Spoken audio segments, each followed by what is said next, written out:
নমস্কার বন্ধুরা, আজকে আমার রেসিপি চিচিঙে পোস্ত।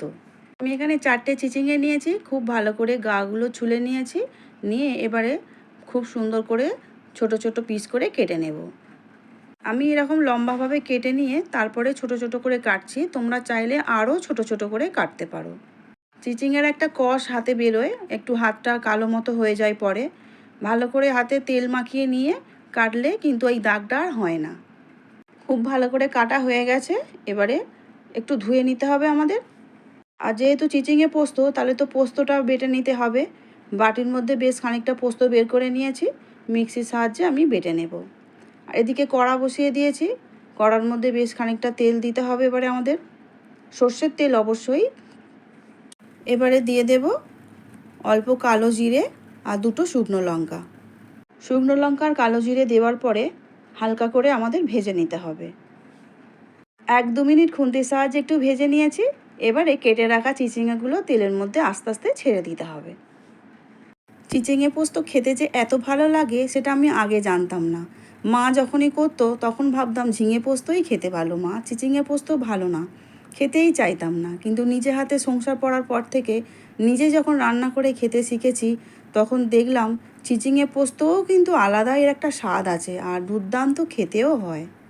নিরামিষের দিনের জন্যই আমি এটা বানিয়েছি। তোমরা চাইলে কিন্তু এই ভাজার সময় একটা বড় পেঁয়াজকে কুচো কুচো করে কেটে দিয়ে দিতে পারো, তাহলে কিন্তু খেতে আরও সুন্দর হয়।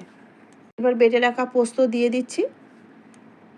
পোস্ত দিয়ে সবজির সঙ্গে খুব ভালো করে মিশিয়ে নিয়ে একটু কষে নিতে হবে। পোস্ত দেওয়ার পরে খুব সুন্দর করে ভাজা হয়ে গেছে সবজিটা। এবারে আমাদের অল্প করে জল দিয়ে দিতে হবে। ওই মিক্সি ধোয়ার যে জল ছিল, সেই মিক্সি ধোয়ার জলটা আমি এই সবজির মধ্যে এবারে দিয়ে দেব। যদি মনে হয় যে এই অল্প জলে চিচিঙে সিদ্ধ হতে দেরি হচ্ছে, তাহলে অল্প পরিমাণে জল আবারও একটু দিয়ে দিতে পারো। আমি যেহেতু ঢাকা চাপা দিয়ে রান্নাটা করেছি, সেই জন্য চিচিঙে থেকেও তো অল্প একটু জল বেরোয়, অসুবিধা হয়নি। অল্প জলেই রান্নাটা আমার হয়ে গেছে। এবারে দিয়ে দিলাম পরিমাণ মতো নুন আর চিনি, আর 4টে কাঁচা লঙ্কাকে আমি হাতের সাহায্যে ফাটিয়ে দিয়ে দিচ্ছি। আবারও খুব ভালো করে সব একসঙ্গে মিশিয়ে নেব। মিশিয়ে নেওয়ার পরে ঢাকা দিয়ে দেব 10 মিনিটের জন্য, আর গ্যাসটাকে একটু কমিয়ে দেব। তোমরা চাইলেই এই পোস্তর মধ্যে আলুও দিতে পারো সরু সরু করে কেটে। আমার কিন্তু শুধু চিচিঙেটা খেতেই ভালো লাগে, সেই জন্য আমি শুধুই চিচিঙে পোস্তটা বানালাম। 10 মিনিট পর ফিরে এলাম, আর দেখতেই পাচ্ছ খুব সুন্দর সিদ্ধও হয়ে গেছে। এবারে বেশ কিছুটা সর্ষের তেল এই চিচিঙে পোস্তর ওপরে দিয়ে দিচ্ছি।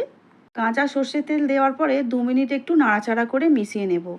আমার খুব ভালো লাগে চিচিঙের ওপরে এরকম সর্ষের তেল দিলে, এই পোস্তটা খেতে আরও ভালো হয়ে ওঠে। এবারে রেডি হয়ে গেছে আমাদের চিচিঙে পোস্ত। আমি একটা সার্ভিং প্লেটের মধ্যে তুলে নিচ্ছি।